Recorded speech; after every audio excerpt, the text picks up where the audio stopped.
বিসমিল্লাহির রহমানির রহিম। প্রিয় ভাই ও বোনেরা, আজকের আলোচনার বিষয় হলো একটি অতি গুরুত্বপূর্ণ গুণ, গায়রাহ বা সুরক্ষামূলক হিংসা এবং এর বিপরীতে দায়ুথ হওয়ার ভয়াবহতা। আল্লাহ সুবহানাহু ওয়া তাআলা কোরআনে বলেন, পুরুষরা নারীদের রক্ষক ও অভিভাবক, কারণ আল্লাহ একজনকে অন্যের উপর শ্রেষ্ঠত্ব দান করেছেন এবং তারা তাদের সম্পদ ব্যয় করে থাকে। এই আয়াত আমাদের মনে করিয়ে দেয় যে একজন স্বামী কেবল উপার্জনকারী নয়, বরং পরিবারের মর্যাদা, শালীনতা ও সম্মানের রক্ষকও বটে। এই রক্ষাকারী গুণের অন্যতম প্রকাশ হল গায়রাহ, অর্থাৎ স্ত্রী, কন্যা ও বোনদের ইজ্জত ও সতীত্ব রক্ষায় সতর্ক থাকা। রাসূলুল্লাহ সাল্লাল্লাহু আলাইহি ওয়াসাল্লাম বলেছেন, আল্লাহর কাছে এমন গায়রাহ আছে যা তিনি ভালোবাসেন এবং এমনও আছে যা তিনি অপছন্দ করেন। তিনি যে গায়রাহ ভালোবাসেন তা হলো যুক্তি ও প্রমাণের ভিত্তিতে, আর যে গায়রাহ তিনি অপছন্দ করেন তা হলো ভিত্তিহীন সন্দেহ। এ থেকে আমরা বুঝতে পারি, গায়রাহ মানে দমন বা অযথা সন্দেহ নয়, বরং এটি একটি প্রশংসনীয় গুণ যা পরিবারকে অশ্লীলতা, ব্যভিচার ও অনৈতিকতা থেকে রক্ষা করে। অন্যদিকে গায়রাহহীনতা একটি মারাত্মক গুনাহ।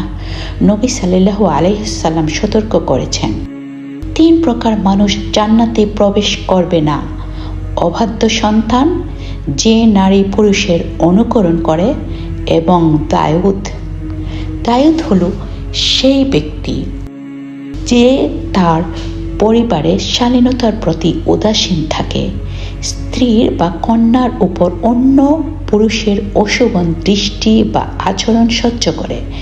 ইবনে আল কাইয়ুম রাহমাতুল্লাহি আলাইহি বলেছেন, দায়ুথ হলো আল্লাহর কাছে সবচেয়ে ঘৃণিত ব্যক্তি এবং জান্নাত থেকে বঞ্চিত। রাসূল সাল্লাল্লাহু আলাইহি ওয়াসাল্লাম আরও বলেছেন, আমি স্বপ্নে জান্নাতে প্রবেশ করলাম, দেখলাম এক প্রাসাদের পাশে এক নারী ওযু করছেন। আমি জিজ্ঞাসা করলাম, এই প্রাসাদ কার?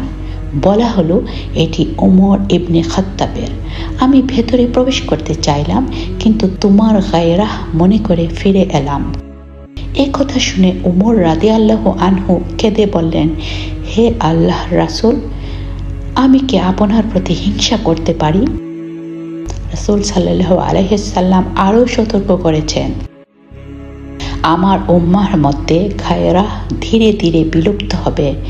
এমন সময় আসবে যখন একজন পুরুষ তার পরিবারের মর্যাদা রক্ষায় কোনো গায়রাহ অনুভব করবে না। প্রিয় ভাই ও বোনেরা, আজ আমরা বাস্তবেই এই দৃশ্য দেখছি। আগে অন্তত স্বামী প্রশ্ন করত, আমার স্ত্রী বা কন্যা কি মিশ্র সমাবেশে যেতে পারবে? কিন্তু আজকাল অনেকে এ নিয়ে বিন্দুমাত্র চিন্তিত নয়। নিজেদের হৃদয়ে তাকান, আমরা কি অস্বস্তি অনুভব করি না যখন অপরিচিত পুরুষরা আমাদের স্ত্রী বা কন্যার দিকে তাকায় বা তাদের সঙ্গে মুক্তভাবে মিশে? এই অস্বস্তি হলো ঈমানদার হৃদয়ের গায়রাহ। যখন হৃদয় রক্ষিত হয়, তখন কর্ম, চরিত্র, পরিবার এবং সমাজও রক্ষিত থাকে।